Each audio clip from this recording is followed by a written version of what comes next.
Hello, नमस्कार। कल 14/2/2022 को मैं आप लोगों को औपचारिक पत्र लिखने के लिए बताई थी। आज अनौपचारिक पत्र बताती हूँ। मैंने ऐसा बता दिया था कल ही कि पत्र दो प्रकार के होते हैं, एक औपचारिक और दूसरा अनौपचारिक।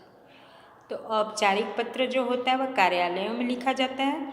वह लिखा जाता है जहाँ पर भी एप्लीकेशन लिखना होता है, आवेदन लिखना होता है, वहाँ औपचारिक पत्र। और अनौपचारिक पत्र अपने मित्रों को या अपने परिवार वालों को, रिश्तेदारों को लिखते हैं। ठीक है, तो एक अनौपचारिक पत्र मैंने लिखा है, आप देख लीजिए। इसी प्रकार से आप लिख सकते हैं इसको, चाहे आप कितना भी बड़ा भी कर सकते हैं। विषय वस्तु को आप 2 पैराग्राफ 3 पैराग्राफ में लिख सकते हैं, परंतु जो ये सीधी लाइन खींची हुई है, लाइन के सीध में ही पूरा पत्र रहेगा, कहीं पर पैराग्राफ चेंज नहीं करना है। हाँ, आप लाइन बदल सकते हैं। विषय है ग्रीष्मावकाश में अपने मित्र को अपने घर बुलाने के लिए पत्र लिखें। ठीक है, सबसे पहले परीक्षा भवन। पत्र का प्रारूप भी देख लीजिए। देखिए यहाँ प्रारूप है, स्क्रीनशॉट ले सकते हैं। प्रारूप, इसका प्रारूप बड़ा छोटा होता है। फॉर्मेट जो होता है ना, इसमें विषय नहीं होता बहुत ज़्यादा, इसमें लाम काफ नहीं होता, क्योंकि अनौपचारिक है, अपने लोगों को लिख रहे हैं। तो पत्र लेखक का पता लिख दिए, दिनांक लिख दिए, संबोधन किए, जैसे मित्र है तो प्रिय मित्र, पिताजी है तो पूज्य पिताजी, अभिवादन किए,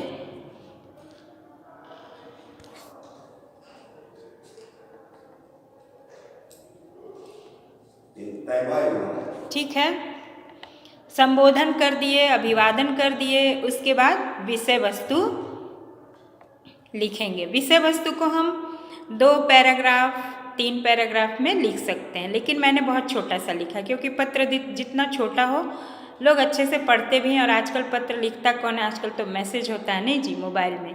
ये तो परीक्षा में आते हैं, इसलिए बच्चों को पढ़ना पड़ता है। तो संबोधन में क्या करेंगे? प्रिय मित्र, पूज्य पिताजी, प्रिय अनुज, छोटे भाई को अनुज कहते हैं, बड़े भाई को अग्रज कहते हैं।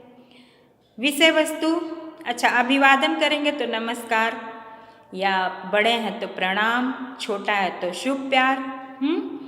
उसके बाद विषय वस्तु लिखेंगे, उसके बाद लास्ट में पत्र लेखक का नाम लिखेंगे। ठीक है, हो गया अनौपचारिक पत्र।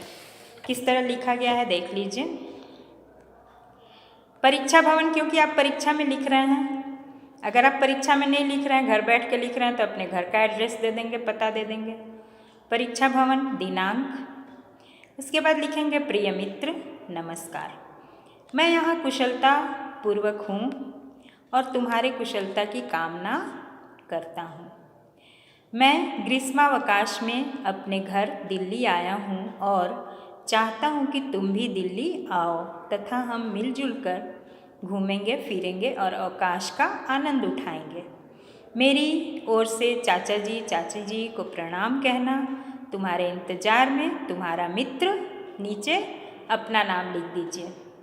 और अगर परीक्षा में लिख रहे हैं तो क ख ग लिख सकते हैं, क्योंकि बहुत सारी परीक्षाओं में अपना नाम लिखना बाधित होता है, मना होता है। तो आप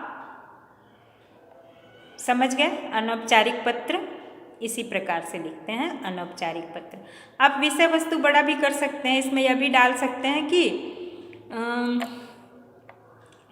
दिल्ली है घर उसका, तो डाल सकते हैं दिल्ली में हम लाल किला देखने जाएंगे, दिल्ली में हम क्या कहते हैं, कुतुब मीनार देखने जाएंगे, दिल्ली में हम लोटस टेम्पल देखने जाएंगे, घूमेंगे फिरेंगे, अच्छी अच्छी चीज़ें खाएंगे, यह भी लिख सकते हैं। ठीक है, धन्यवाद। मेरे चैनल को लाइक और सब्सक्राइब जरूर करें।